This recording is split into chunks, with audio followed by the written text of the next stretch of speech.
centimes le message.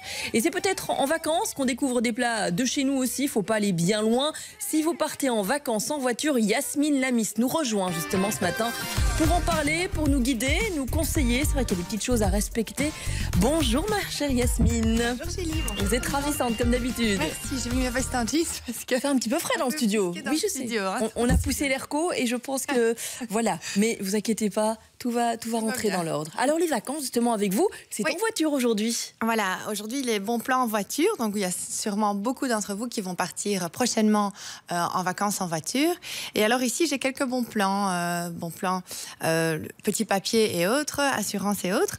Alors la première chose qu'il faut toujours bien vérifier si vous partez en vacances prochainement, c'est vos petits papiers. Donc on dit toujours, c'est peut-être bête à dire, mais c'est toujours bien de vérifier d'abord au niveau de la carte verte, vérifier si elle est en ordre, vérifier au niveau des dates d'assurance si c'est en ordre, parce que bien souvent l'assureur il envoie un peu en retard les compléments d'assurance. C'est pas que chez moi alors, c'est tout le monde. Ah oui, non, mais moi ça m'arrive régulièrement et je me dis, heureusement que je ne pars pas en vacances demain avec ma voiture, parce qu'en effet, c'est peut-être bête, mais c'est toujours bien de vérifier. Alors aussi sur la carte verte, eh bien, vous avez toute la précision en abréviation des pays dans lesquels vous allez être couvert. Donc c'est l'assurance RC voiture et les premiers assistances. Alors si vous partez en vacances un peu plus loin ou si vous sortez un peu des sentiers battus et que vous remarquez que le nom du pays assuré n'y figure pas, eh bien contactez toujours votre assureur ou votre courtier pour voir s'il n'y a pas moyen d'avoir une petite couverture complémentaire. C'est toujours intéressant. Et dans ces cas-là, ça se passe comment? On paye une petite rawette pour la période? Voilà, vous voyez avec votre courtier, votre assureur, et alors vous pouvez avoir un petit complément pour le pays où vous partez. C'est toujours intéressant. Alors, autre chose, prévoyez les constats d'assurance. Donc, c'est des constats européens qui sont toujours d'actualité et qui sont valables partout, sauf au Royaume-Uni. Bon, c'est peut-être un peu bête à dire, mais je dois vous avouer que vendredi passé, en partant à la mer, mon compagnon a fait un accident avec sa nouvelle voiture. Aïe, aïe, aïe. Rien de grave, tout va bien, non, du non, matériel. tout va bien, que du matériel. Mais bon, ça peut arriver bêtement, même si vous allez à la mer le week-end prochain. Voilà, nous, ça nous est arrivé et on n'avait pas de constat. Donc, heureusement que la partie adverse avait un constat. Voilà. Bon, après, c'était un flamand, donc il fallait aussi un petit peu... C'était en néerlandais, donc il fallait aussi un petit peu comprendre. Donc, c'est toujours bien de prévenir votre assureur et de vous envoyer quelques constats avant de partir. On espère que vous ne ferez pas d'accident, mais c'est toujours utile. Alors, il y a quelques autres indispensables aussi que je conseille de vérifier. Donc, vous savez, la ceinture de sécurité, c'est obligatoire à l'avant et à l'arrière. Il ne faut pas oublier. Si vous avez des enfants de moins de 10 ans, il faut avoir un siège adapté homologué. Alors, vos pneus, ils doivent pas être défectueux. Donc, ça, c'est obligatoire. Un petit conseil, regardez toujours si vous avez bien votre roue de secours. Et alors, d'autres conseils aussi, c'est le kit de sécurité routière. Vous savez que c'est obligatoire. Donc, vous êtes obligé, à moins d'avoir un risque d'amende, d'avoir votre petit gilet réfléchissant. Est-ce qu'il ne faut pas un gilet même par personne qui sera dans la voiture? Normalement, oui. Donc, un petit gilet. Il faut aussi le triangle de présignalisation que vous devez arrêter. Vous savez à combien de mètres?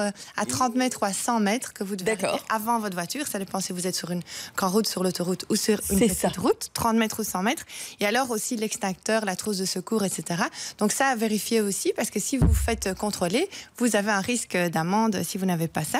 Et alors, il y a une petite application qui est intéressante, c'est l'application Going Abroad, qui est intéressante et qui vous donne un petit peu les choses obligatoires dans les autres pays. Par exemple, en France, vous devez aussi avoir un éthylotest dans votre voiture, c'est obligatoire.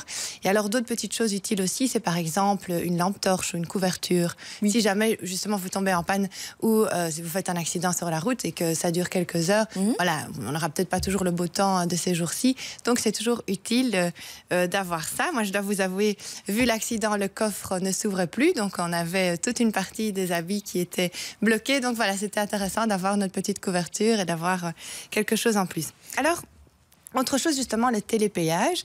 Donc, vous savez ce que c'est, le télépéage, Julie? C'est les petits sous qu'on doit mettre dans les petites machines quand il faut payer. Voilà, exactement. Vous savez qu'il y a un badge qui est pratique et que vous pouvez prévoir à l'avance. Donc ça, c'est utile aussi. J'ai pas mal de copains qui ont ça et qui me disent, moi, c'est vrai que je ne l'utilise pas, mais je crois que pour mes prochaines vacances, on va le faire aussi.